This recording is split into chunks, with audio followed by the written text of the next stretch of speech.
This is a podcast from Minute Media.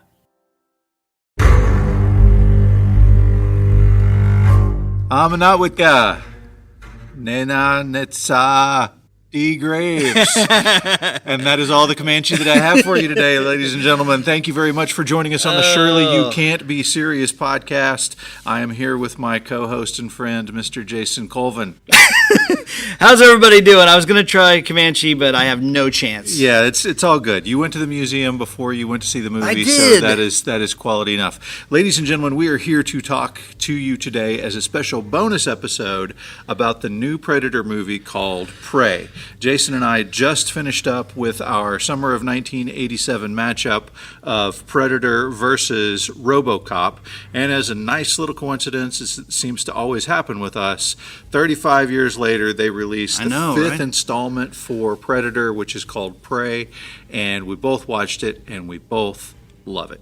I barely knew that this was this was not really on my radar at all. Right. And then we did RoboCop and Predator, and it was like, there's a new Predator movie? What? Yeah, I mean, in our research on Predator, I came across, hey, they're making another one. It's due out in just a couple of weeks. I had no idea about it. And then even as I was driving over, as we were doing one of the episodes, it pops up as a preview, and I'm like, oh, wait. This actually looks really good. The preview leads you in, not letting you know what's going on until you're 3/4 in, and I could have hit skip ad, but I didn't. Right. I was like, this looks good. Right. And then all of a sudden, whenever the Predator lifts the grizzly bear up in the air, I was like, oh, this is it. Yeah. This is the new one. I really want to see it. And, man, I'm glad I did. Okay, so this is the fifth Predator movie. Yeah. The first one came out in 1987, as we've talked about, July of 1987. Yep. It was great. Yep. 80s iconic. We both loved it. We discussed Predator and RoboCop in our past two episodes. If this is your first time to listen to the Surely You Can't Be Serious podcast, go back and check those out. If this is what you're listening to before you watch the movie Prey, I can tell you that you don't have to watch the other movies, but you will be best served if you at least watch Part 1 and Part 2. Predator and Predator 2 both are key movies that have not necessarily Easter eggs, but lead-ins in this movie. I would call them Easter eggs, man. There are some really, really cool throwbacks that I didn't get the first time through. Yeah. And when you were telling me, hey, what do you know about this? Or what's this thing? I was like, what? Yeah, I saw it before you did, and you were you were engaged, I think. I loved ready it, to yeah. see it. So this is how much I was into this movie, okay? Barely registered on my radar. And then you're like, hey, man, Predator movie is coming out on Hulu. And I was like, well, crap, I need to watch this. Yeah. So I jumped on Hulu. I was on a, adults only, weekend away with my wife. Right. And I made her watch this Yeah. because I was so excited to watch it. Well, and she's Native American as well, right? She's Cherokee. Yeah. And so we did a two-nighter, right? Friday night, Saturday night, come back Sunday, And on Friday in Oklahoma City, there's what they call the First Americans Museum. Yeah. And it's in downtown Oklahoma City. I've seen it for a while. We had never visited. And so we went on Friday afternoon. So my wife's Indian, of course my kids are Indian, and then I go to this museum. I was primed for this movie. I didn't even know it at the time, but it got me ready, really ready to watch this movie. Yeah, I am super glad that this coincided so nicely.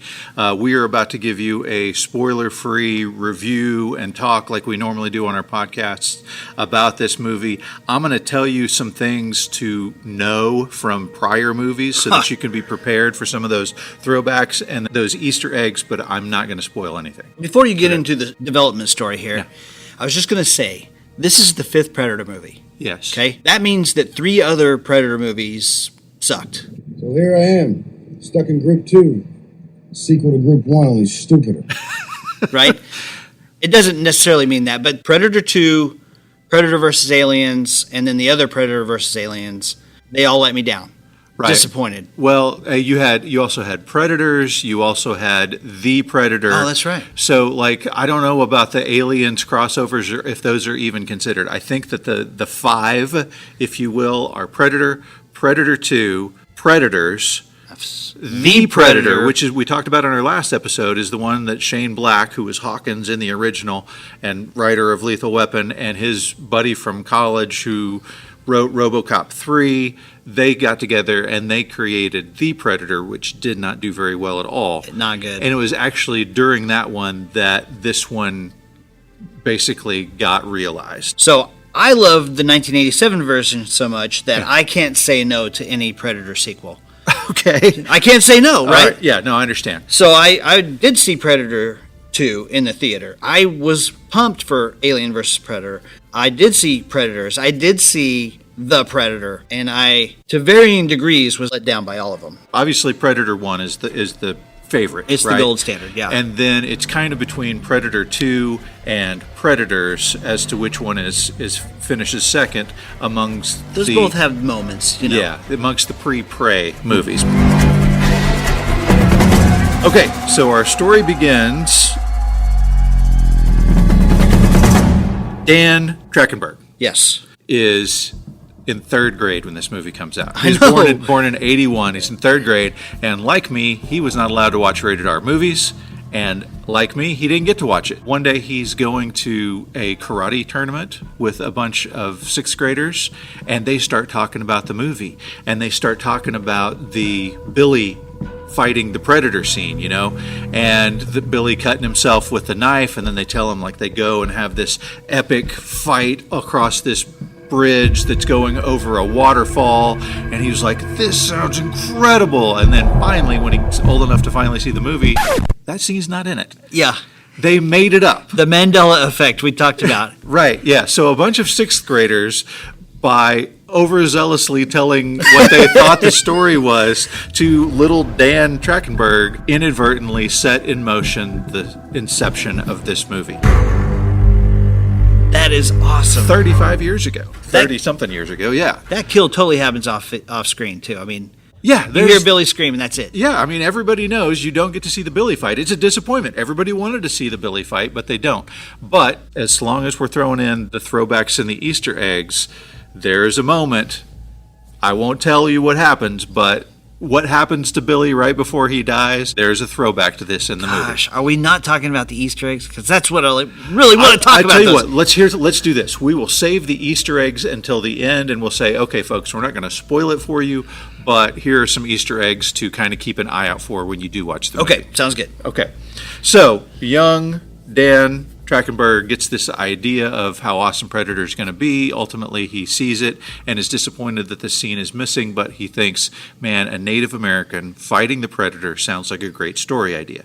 And then he goes on to become a podcaster. How awesome Our is hero, that? right? Yes, yeah. So he was part of a few different podcast conceptions from quite a while back. He was a former host of geekdrome.com. He was a former host of the Totally Rad Show, and I sent you a video. I mean, it's guys in a small room with bad film making horrible jokes. I mean, it's not high quality stuff, but it's just funny that somebody who started there is now making what is arguably one of the best Predator movies of all time. Well, which I would say is one of the very reasons why this movie is so good, is because it's made with love. Yeah, I gotta say, I love doing podcasts because it allows us to dive in and learn about these people and where they come from, and it makes them real, and it gives me inspiration to go, hey, let's keep learning about this and let's keep doing stuff so that we can be one of these guys someday. This stuff will make you a sexual tyrannosaurus, just like me. So this movie geek like us finds his way into the real movie business, and a year after Amber Midthunder is born, he gets his first real job in a real movie. He is the key grip for Phantasm 4 Oblivion. Wow. If you don't remember Phantasm 4 Oblivion, you're probably not alone. But they did use the IV in the middle of Oblivion for their little Roman numeral 4. Eventually, he directs his own short films. He does some commercials for Lexus and Nike and Coca-Cola, so he's kind of moving up the ladder. Does an episode for a TV series called Black Box TV, and then he directs this short, which is based on a video game called Portal. Okay. And the short is called Portal No Escape, and it's awesome. I sent it to you. It's this woman trapped in a room, and there's no dialogue. She's seems to have no memory of why she's there. And this video on YouTube has gotten 27 million views at this point, right? Wow. So it kind of starts opening some doors for him, and he gets to direct his first movie called 10 Cloverfield Lane. Yeah. Now, that name Cloverfield might be familiar to you. Yes. It is the second installment of the Cloverfield series. First Cloverfield movie was by Matt Reeves, who we talked about when we did our show on the Batman. Go check that one out. Right. 10 Cloverfield Lane, I haven't seen it yet. I've been trying to see it, but it's not available free yet. But it's well received. It's a 7.2 on IMDb. I saw the first one, but I don't think I saw the second one. So I'm looking on IMDb. I see he's done an episode of Black Mirror. I've seen like 2 or 3 of those. Okay. I've seen that he's done an episode of The Boys. I watched the first one of those. I'm like, okay, let's see which one he did. The first one. He did the first one of The Boys, which blew my mind. I mean, dude, check out the first episode because it's fantastic. And then Black Mirror, one of the 2 episodes I saw, he did, and it is one that still haunts me to this day. It's virtual reality that is connected to your brain at the brainstem in the back of your neck. Whole storyline there. It's frightening. It's awesome. Go check it out, right? That episode is episode 2 of season 3, and it is called Playtest. Terrifying and awesome. Okay. So, in between directing those 2 TV episodes, he manages to get a hold of John Davis, who we talked about in our last episode, one of the producers for Predator. Right. All of the Predators. Right. Including the most recent one, The Predator. And so he and this guy named Patrick Ayeson, who has been a writer for TV, also did an episode of Jack Ryan, did an episode of Treadstone. But they are like, we've got this story idea. What do you think? And he says, I think it sounds fantastic. Okay, wait a minute. Just for clarification. Yeah. So he contacted one of the original producers of the Predator movie and just said, hey, I've got this idea. What do you think? Yeah. And that guy was like, sounds awesome. Yeah, I mean, who knows how complicated it actually was to get a hold of him, but I mean, he had those directing credits under his belt. He'd done 2 great TV episodes. Right. He had done 10 Cloverfield Lane, which it's not that he's a nobody. He's got some mojo, if you will. Sure. But honestly, looking at these, you're looking at a guy who's written a few TV episodes. You're looking at a guy who's done a couple of TV episodes and 1 movie, and you're going to entrust them with the Predator IP. That's a pretty big deal. But I guess the story was so good. I mean, not only did Davis buy in, but Emma Watts, who was at that time the president of 20th Century Studios, she put it on the fast track. She's like, this is great. Let's get this done. Yeah. And so this was about 2018. So this 4 years ago, and they had started writing the story together in 2016. And so it gets on the fast track. Dan's going to direct, and they got to pick somebody to act in it, and the person that they pick is a young, early 20s girl named Amber Midthunder. She was incredible. I loved it. She makes this movie, and she has to make this movie. And she realized at the time, she's like, you know, this is not just a movie where I got to carry the movie and it's going to just be a movie. This is the first time that you have got a Indigenous woman, not only as the main character, but the main character in a movie that is almost exclusively Indigenous people. It's about them. Right. And so that's a lot of weight for her to carry, but she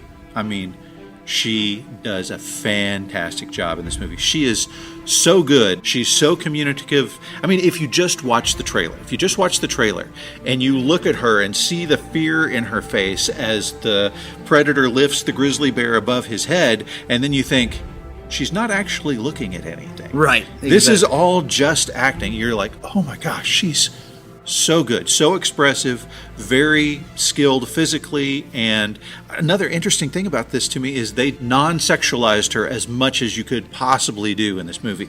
Like, there's virtually no skin. There's far more skin from the male characters than there is from her. And it's not tight-fitting clothes. It's all very true to the time period and not immodest in any way, shape, or form. Watching her do this role, she's like watching a woman athlete play soccer or something like that. Yeah. She's sweaty and she's dirty and muddy and grassy, and you look at her and you think, that's a beautiful woman. Yeah. Who's very sweaty and gross and dirty. Yeah. You know what I mean? Yeah, yeah. She's Native American. She's on the rolls for Fort Peck Indian Reserve out of Montana, which is a Lakota tribe. Okay. Her dad has been in a ton of stuff. His name is David Midthunder. He's was in Comanche Moon. He was in Longmire, which she was also in as a little kid. Westworld, Hostiles. He's been in a ton of stuff. And then her mother is a casting director who has been an actor before, but she's been nominated for an Emmy and an Aritos nomination for her casting work. She casted Captain Fantastic. Her name is Angelique Midthunder, but it's in the blood of this girl. And if you've seen her before, you've probably seen her in either Legion, where she's been in about 27 different episodes, or Roswell, New Mexico. She was also in Hell or High Water, but if there's a breakout role, this is it. She's got a very Sigourney Weaver type of quality. I think there's a lot of Aliens feel with this, you know? Yeah, I mean, she's the underdog. I mean, she is the underdog, but she's not a dominating presence. She's like the little sister who will not be denied. And by the way, she has got a lot of different cultures in her heritage. Okay. Midthunder, although it does sound Native American. Yes. It's actually Norwegian. It was originally Midthun. Wow. Now that crazy, right? Shocks me. Yes. By the way, my wife, as you know, is Cherokee, which we talked about. Really enjoyed the performance of this girl as well. She does an amazing job. So let's talk about some of the other actors in the movie, okay? Okay. There's about 5 of them, so should be a short talk, right? Are we talking about the dog first, or are we waiting on the dog? So the dog is great. The dog is awesome. Here is the shocking thing about the dog. Okay. Normally you have a trained dog that they bring to set. Right. That's not the way it worked with this one. So they deliberately found a dog that looked like what a Comanche Indian would have as their dog. Okay. And rescued that dog. Okay. And then trained it for 2 months. Like, that's it. Like, they said, okay, we need a dog for the movie. We don't like any of the trained dogs for this movie, so we're going to go find a dog, rescue it, and train it ourselves. Well, as I understand it, there's a part in the movie where the dog runs off and she's like, "Where are you going?" Right. That was legit. Like, that really happened at that moment. Yeah, it actually probably happened pretty frequently. And, they say don't work with kids or animals. There's a reason for that. But when the dog is on, the dog is really on. I mean, I bought in. And as you watch the movie, as you can expect, you're constantly like, oh my gosh, is something going to happen to the dog? Right. Because that's what always happens when you have a thriller horror movie. You're like, oh, what's going to happen with the dog? I was prepping myself. I was like, if this predator pulls the spine out of this dog, I'm going to have a problem. Right. Well, don't spoil it. Okay, so Amber Midthunder is playing Nardu. Naru. Naru is pronounced Nardu. You say so. I do. Okay. You watch the movie, and then we have... It sounds like they roll that R a little bit. That's the sound, is that follow-up D. Okay. Okay. Gotcha. So Nardu. And then we have, for her brother, Tabe, we have Dakota Beavers. Yes. This is his acting debut. And I think he does a great job for having no experience whatsoever. Just to kind of expand on that a little bit. Yeah. He has this air about him without words. Yes. This sense of confidence, this sense of superiority of an older brother. But he's actually 3 years younger than her, as I understand it. Yeah, that's right. So. We should talk about The Predator. Dane DeLierco. You want to do that one again? As you can tell, I'm a linguist. Right. Dane DeLiergo. Dane DeLiergo? He's from Massachusetts. So who knows how they pronounce it up there. His dad is actually Italian, but he was, as you can imagine, a basketball player. Played professionally over in Italy and Israel, I believe. Okay. And then decided to come back and be an actor. He had a YouTube series a few years ago called Adventure Monday, where he would go and it was like a culinary show where he was visiting food producers. And one of his best received episodes was the 10 best taco trucks in LA that you've never heard of. Wow. I really want to go check those out. I'd like to hang out with this guy. Yeah. Now, the original Predator, Kevin Peter Hall, Also a basketball player. he was 7'2". Right.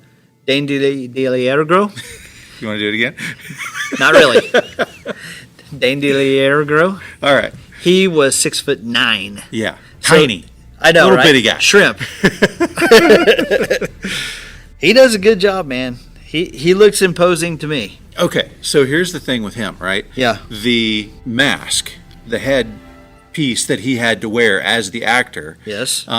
They wanted a slimmer actor. He's a slimmer guy. He's more svelte, more like Swimmer, Okay. right? Because they were getting a little top heavy. They looked a little bobbleheady Right. with our Rastafarian monster, right? Sure. Well, so they Bobbleheady. used bobbleheady. Yes, they used practical effects still on this, which is great. We are all for practical effects. Exactly.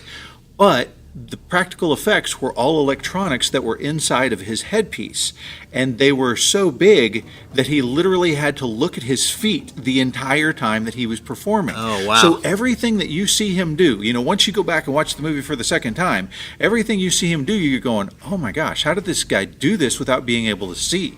Like he told Dakota Beavers at some point during their fight sequence, he's like, listen, man, I'm just going to swing and you just got to get out of the way. Okay, you just got to get out of the way. I feel like there's one guy we need to mention as well. Yeah. Bennett Taylor plays Raphael Andolini. Yes. Okay. Don't say any more than that. Yes. That's all we'll say. He does a great job. I think he does a great job. Yeah. Did you have more to say?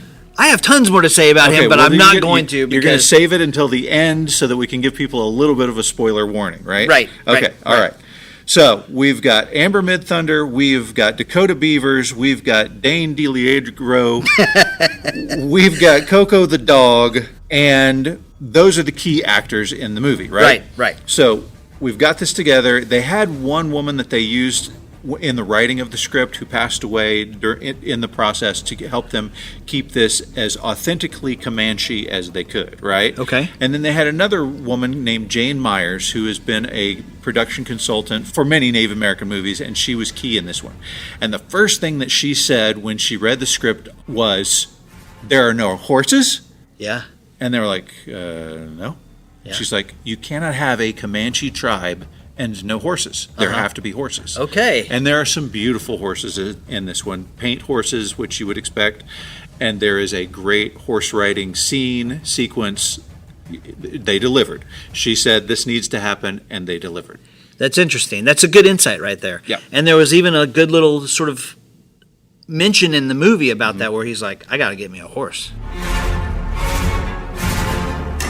So, just to kind of dive into what they were doing with this movie, you see at the beginning, the movie takes place in 1719. Right. Movies that have come out have been very influential. Dan Trachtenberg said that Fury Road was one of the movies that he said, wow, you can almost have an entire movie that is telling the story with action only. And so he was kind of looking for that in this storyline. Let's tell a story that you don't need a whole bunch of dialogue, and there's not a whole bunch in this one, right? Right. But another movie that was super influential for a lot of people is a movie called Searchers. And in that movie, it's a John Wayne movie. The Searchers? The Searchers, yeah. It does not paint the Native Americans in a good light at all, right? It's horrible. Uh-huh. If you see the movie, there are some key moments from The Searchers, just cinematically speaking, that they borrowed from Okay. and made their own. And that's all I'm going to say about that. But Okay. if you're familiar with The Searchers, and it's cinematic awesome. It's a John Ford movie. Yeah. Fantastically shot and done. But they borrow some ideas from there and make it their own and do a fantastic job with it.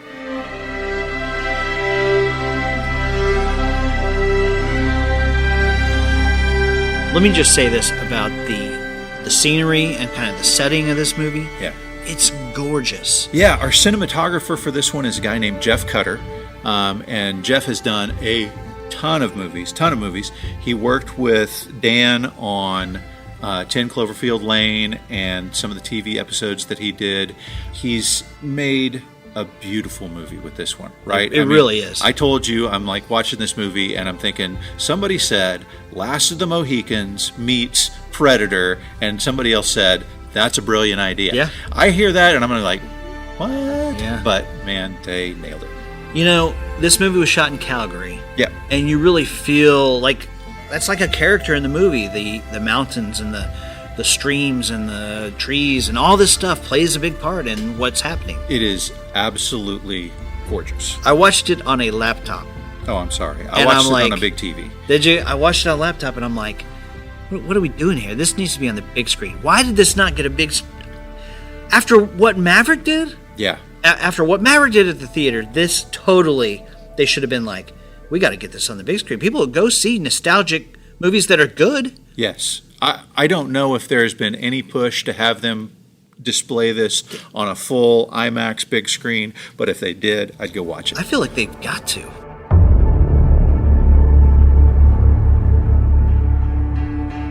Okay, so they had the actors go through 4 weeks of weapons training for this, which is interesting because they had the other actors in the original Predator go through training as well. That's true. Entirely different type of bet weapons so, training, yeah. right? You don't have any Gatling guns with Jesse the Body Ventura carrying them around. Right. Just Yeah. to comment on that. Yeah. If you handed me a modern gun, I could figure out how to shoot it. Yeah. It doesn't matter. I could figure out where the safety is. I can figure out how to load it, fire it.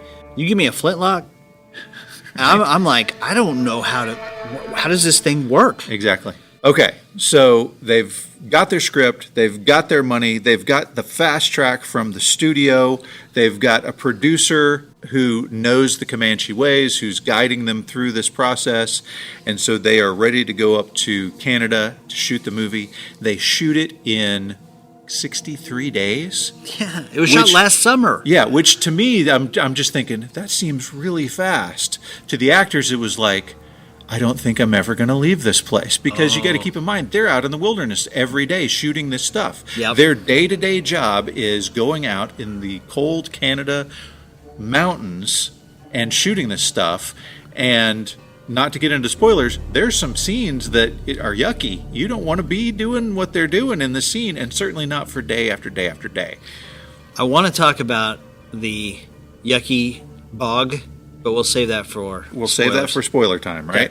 Okay. So let's compare that to Maverick for just a second. Okay, yeah. This movie was shot in summer of 2021, released in summer of 2022. Maverick was shot 2018. This was a great movie, but this is made post-2020, post-pandemic. Interestingly, like the Batman, they did have to communicate with Dane through his headpiece, as the Predator, talking to him in his ear. Same type of thing. I got an interesting story for that. So, okay, this won't spoil anything. Okay, so at some point they're shooting a scene, and they've been shooting days in and days out. And he said, and I noticed, I always hear the mechanics of the headpiece going on. I hear the electric current going on. Yeah.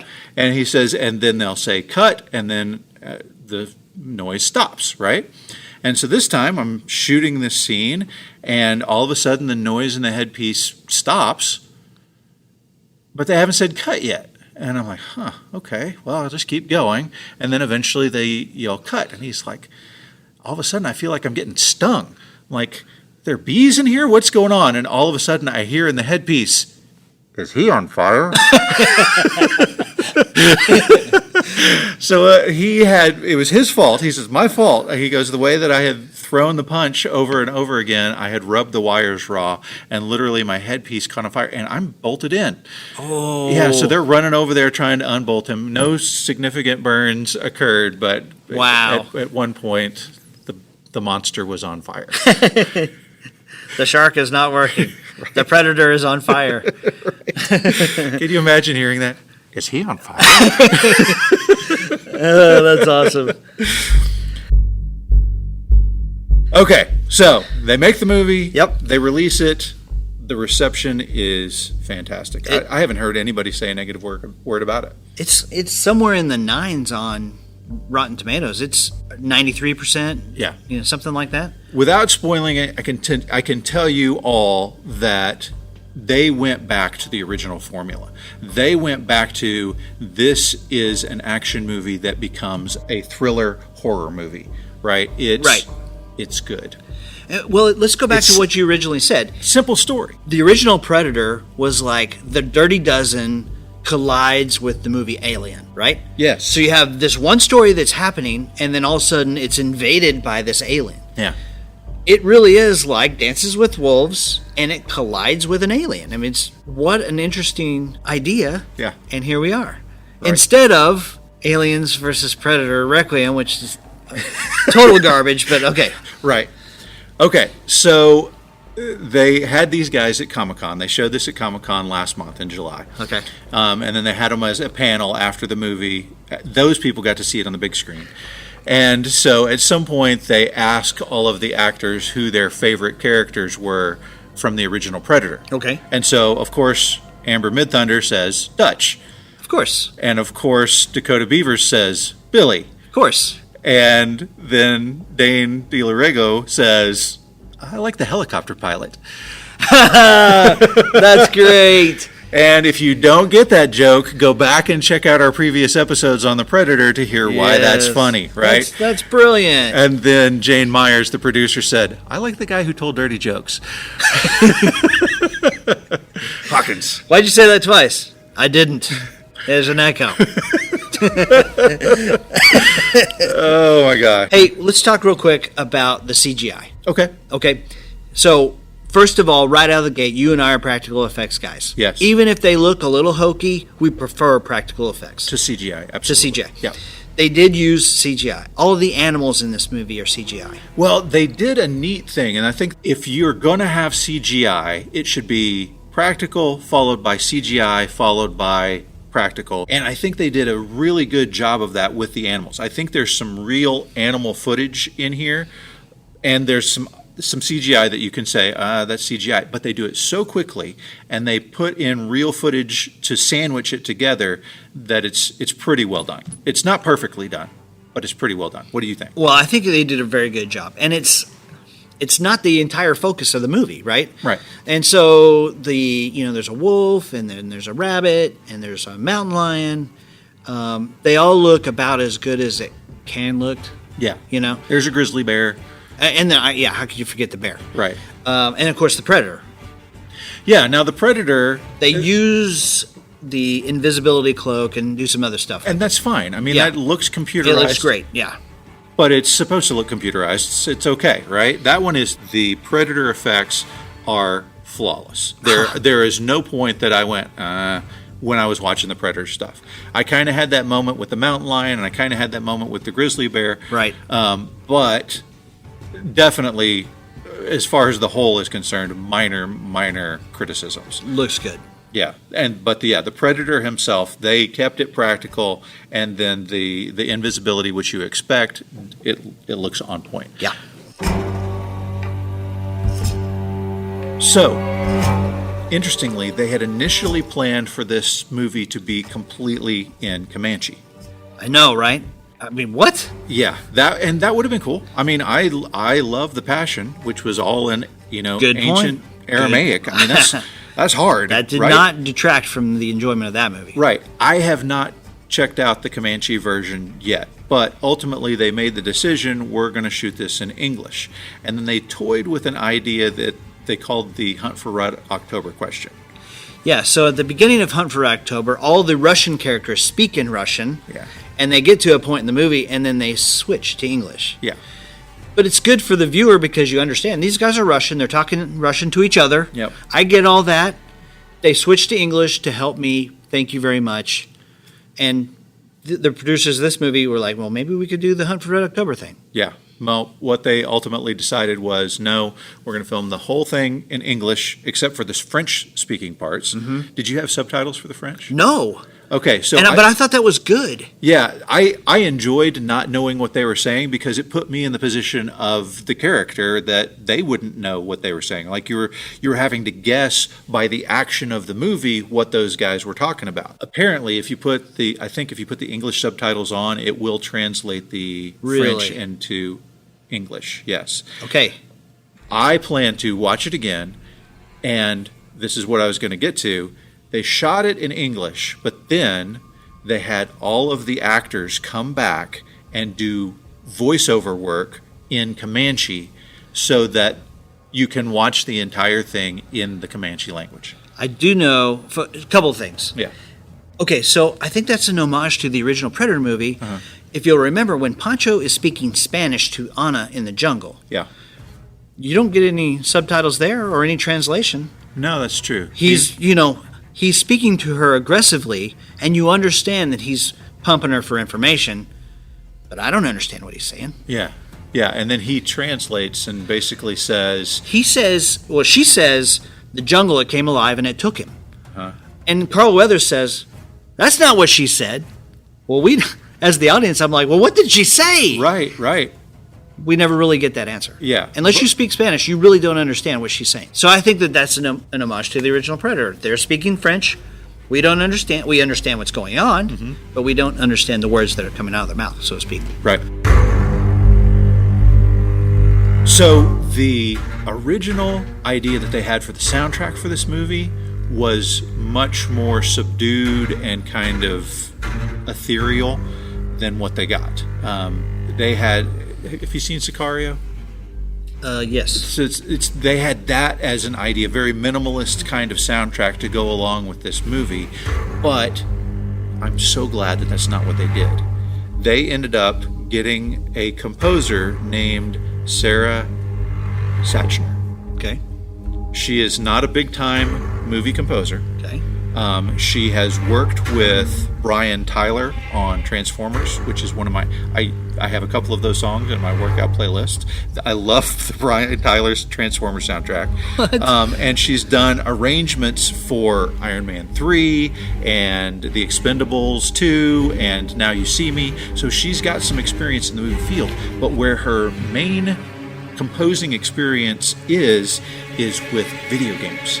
And she has done Call of Duty, several of them, like Modern Warfare and Origins. Wow. And she has done the Assassin's Creed soundtrack, which is, it's awesome. But the music in this, it did a perfect job of taking the sound of like The Last Mohicans, which is a fantastic soundtrack, and then bringing in the style of the original Predator by Alan Silvestri and kind of leading you in that, hey, I'm about to hear it. I'm about to hear the Silvestri music, but really just leading with that Last of the Mohicans style of music. And of course, it's got her own special Sarah Satchner feel to it.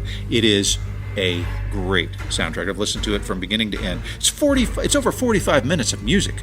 That's an incredible feat to accomplish in such a short amount of time that she had, but it helps make this movie as good as it is.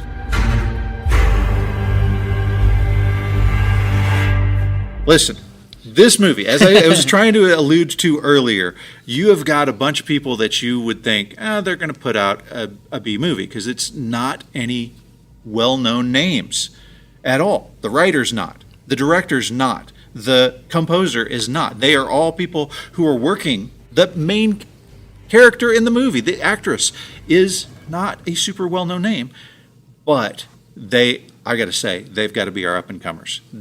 From this, I see this as the breakout for all of those folks, that they have big things in store for them. Never heard of any of these people? Of course, I'd never heard of anybody when I went to see Star Wars for the first time. Exactly. So yeah, it's like they said, that Mark Hamill had never seen a single Star Wars movie before he made A New Hope. That's good. Can we talk about the Easter eggs? All right. So, dear listener, we've said this is going to be spoiler free, and we've done our best to keep it spoiler free. But right now, we're going to start talking Easter eggs, and we may let some spoilers slip out. We'll try not to, but I'm going to tell you there are some things that if you know it before you go and watch the movie, you will appreciate it when it comes up in the movie. Starting with the gun. The gun. Okay. So you sent this to me. I didn't catch it the first time. Yep. I had seen Predator 2. But at the very end of Predator 2, Danny Glover's character, Mike, I can't remember his last name, Mike defeats the Predator. On his own ship. Yes. With his Predator's buddies hanging around. Yeah, watching in silence, apparently. And when he defeats that Predator, they give him a gift. Yeah. before that scene happens, as he gets on the ship, this is the memorable moment where you see the skulls. Like he's got the collection of skulls, including human skulls, and also including a xenomorph skull. Freaking xenomorph skull. Yes, Which was mind blowing. It's not subtle at all. It is not remotely subtle. So it's the Predator people from Predator 2 were saying, yeah, Predator and Alien fought, and Predator won, and now has Alien skull, which doesn't make any sense anyway because it's a freaking exoskeleton. Well, whatever. For the record, that's the coolest moment of all the Alien Predator movies. So after he ultimately defeats the Predator, other Predators show up, and it's this little panic moment of, okay, right. You know, they I about killed myself fighting one, and now here's 5 in front of me, right? Yep. But it turns out they're just showing up to take their fallen comrade away, and they acknowledge him as like a worthy opponent. That's right. It's like they respect him. And out of respect, one of them tosses him a pistol that has engraved on it Raphael Adolini, and it says 1715 on it. 1715. Right. As a reminder, the very beginning of Prey, it tells you location and date, and the date is 1719. Pretty close. Yeah. So keep that in mind. Keep that scene in mind as you watch this movie, because that is absolutely the biggest one that you have on this one. Okay, so a couple of throwbacks, you know, just so that you know, from Predator 1, the line, "If it bleeds, we can kill it." When they dropped that, I stood up. I was like, what? Oh, my. Slow clap. Let's go. Right. I mean, it's this wonderful moment where she's talking to him, trying to tell her brother about this thing that they've never encountered before. And she's like, I don't think that you can kill this thing. And he says, if it bleeds, we can kill it. Yep. And the thing is about that line, when you're watching the movie, if you've never seen the original Predator movie, it makes total sense. It absolutely fits the moment. Yep. It's a great line. Yeah. But if you've seen and are familiar with Predator 1987, Yep. you're like, if it bleeds, we can kill it. You know, I'm like, there's that line right there. Yep. So there are a few more lines like that that you need to be aware of from Predator 1. Do it now. Do it. Remember that Do line. it now. Remember the mud from Predator 1. That is a key factor as well. Yep. The cut chest. When Billy cuts his chest, that is a key scene. Sonny Lanham does that. I mean, it's a very memorable, I'm about to go sacrifice myself fighting this guy if I have to. And he cuts his chest, and that is a key moment in this movie as well. Yes. Which, as we know, I mean, it was the inspiration for the story. It's crazy. Back when Dan Trachtenberg was a little kid. Right. And then finally, Bill Duke can't get left out, right? And it's not a line; it's a shh. Yeah, it's there too, baby. And they do a great job with plugging every single one of those things in. They had to ask the question over and over, like, how much do we want to do? Sure. And Dan Trachtenberg said, we even considered having a horse named Chopper.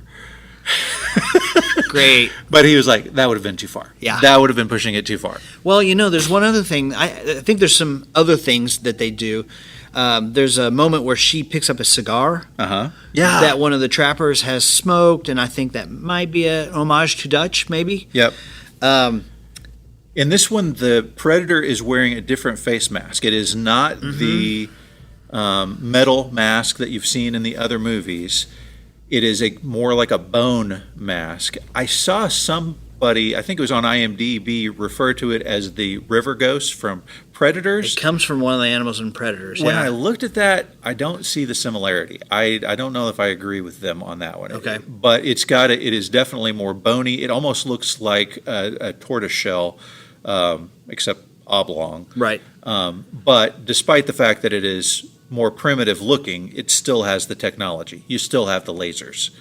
Yes. He doesn't have the little the shoulder cannon right that he has, but they does, you know, the 3 red dots, you know, which is interesting because in 1987 those guys understand what lasers are and how, you know, those are, you know, aiming devices. And when the Comanche people first come into contact with it, they're like, what is this weird red dot on her chest? You know? Right. They have no idea what it is. Absolute mystery. Yeah. Absolutely, yeah. So, okay, and then I mentioned the mud pit. There is a key scene which she's in the mud pit, and if you see it being a Predator fan, you're like, okay, I know what this is going to come up later. Well, it does come up later, but they maneuver it very well to where you're surprised with how it ends up getting used. And she said that was the worst part of filming because that mud pit, the peat moss mud pit, smelled horrible. Apparently, however, it did not smell bad until humans got in it. So it was actually something in the human skin that made it smell bad. But Dane DeLiegros was like, okay, imagine raw human sewage multiplied by 10, and then you have a fraction of how bad that stuff smelled. wow. So she had to do that, I mean, for several Like days. all day, yeah. Yeah, several days of filming to get that. And she's in it up to her ears. I will tell you this. That scene where she's got that tomahawk, she's got a tomahawk and she's got it roped to her wrist. Yeah. And she is like sinking in quicksand, which, you know, as a 70s kid, we were always worried about that. Yeah, it's Atreyu and the Never-Ending Story. That's exactly straight right. out of that. And she is going down, and she realizes, I'm in trouble. Okay, so let me ask you this. Anything you love the movie, correct? Yes, I did. Okay. Anything that you didn't like about the movie? No. I got no problems with it. No complaints. No complaints. I think the CGI could have been a little bit better. No, I got no complaints. I thought it was excellent. Yeah. I think it was like Maverick. I mean, what am I going to complain about in Maverick? It wasn't Top Gun? Well, I mean, crap, it was great. Right. Well, and I still think that Maverick was better than Top Gun, and I think that we've had kind of a whole lot of people are on my same page on that one. I realize you can't get past the nostalgia, but I'm very nostalgic. right. But I agree with you. I think that there were moments where the CGI took me out of the moment because it was like, that doesn't look like a real lion right now. But they were so small and it happened so fast that it didn't have time to mess the movie up for me. And then, as I said, Amber Midthunder as an actor is so good that when she's in a scene with other actors, I couldn't help but think they're really not up to her level. They're not bad actors. They're just not selling the scene as much as she was. Yeah. But overall, those are minor criticisms. This is a fantastic movie. And I'll present you with the question, just like I did with Top Gun Maverick. Are you picking this movie or are you picking Original Predator? Okay, so this is an easy call for me. Because I am so nostalgic, it's going to take a lot to, dissuade me from Arnold's bulging biceps. So I am going with the 1987 version as the first overall Predator. I do love that movie so much. But this was really, really good. And it's a close second. It's far better than Predator 2 or in The Predator or Predators, any of those other ones. Predator 2 has some moments that are pretty good, but it is not even close to this one. So this is clearly the second best out of all those movies. Yeah. Well, as you can expect, since I didn't pick Predator in our previous matchup, and I'm obviously gushing over this movie, I definitely picked this one over the original Predator. I think this is a far better movie. I enjoyed watching Predator. It's fun. It's popcorn. This movie had me more engaged, more concerned for the characters. I thought it was much more beautiful. I mean, it's just gorgeous. All of the cinematography and the acting is on point. The guys in Predator were good actors. This young actress in this movie she's great. She is great. She did a great job. Yeah. Interesting. Love it. Okay. Okay, fans, tell us your opinion. Prey or Predator? Hit us up on Twitter at Shirley Podcast, on Facebook at Shirley Podcast, or if you want to email us, you can hit us up at shirleypodcast@gmail.com. Hey, check us out on Patreon. We've got a cool Patreon page. We've got bonus episodes over there. We've got, we're ready to record our third Patreon? We're getting ready to record our third Patreon episode today. It's one-hit wonders of the 80s and 90s, and it's really cool. Today we're doing Nothing Compares to You by Sinead O'Connor, which is a fantastic song. Yeah. Okay, guys, thanks so much. Look forward to seeing you next week. Bye, guys. Spoiler alert!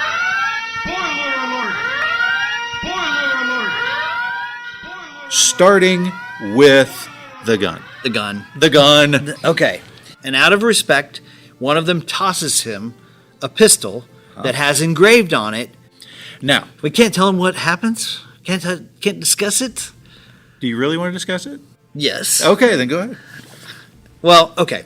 I mean, obviously, if you know that going in, Amber Midthunder, Naru, she has to arm herself, and the guy has to teach her how to use this flintlock pistol, and that is the exact same pistol that the Predator gives to Danny Glover's character in Predator 2. Right. The question is, okay, wait a minute. If she has the gun, Right. how How did do the the predators yeah. get the gun? Well, okay, I told you, you watch the end credits, and there's an animation that's going on, and the animation is like a kind of Native American style cartoon type of thing, stick figures reenacting the entire movie from beginning to end, right? Scene by scene, a storyboard of the movie. And then you get to the end, and unlike the end of the movie, there's a little bit more. And the little bit more is 3 spaceships show up in the sky. So I think that this doesn't mean that the Predators come to wipe out the tribe. I think it's going to be the same. It's the same as Predator 2. They show up and take their fallen comrade away. They acknowledge her as a worthy opponent, and maybe she decides at that point to hand the flintlock pistol to We'll go with the that. Predators. I think that's got it. So then the other question, of course, is if I'm right, if they determine that she's a worthy opponent, and we know that Danny Glover got a gift for his worthiness, Yes. what gift did she get? What did she get? I don't know. That's a great that may be the thing that leads us into our next installment in the series, which this movie resurrects, in my opinion. Okay. That's really cool.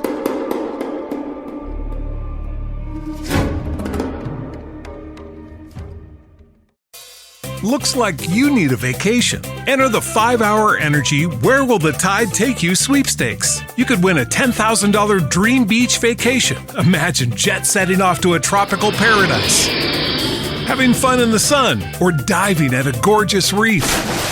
It's up to you. No purchase necessary. Go to 5HETide.com for official rules and to enter. That's 5HETide.com. Enter today. Ends June 30th, 2024.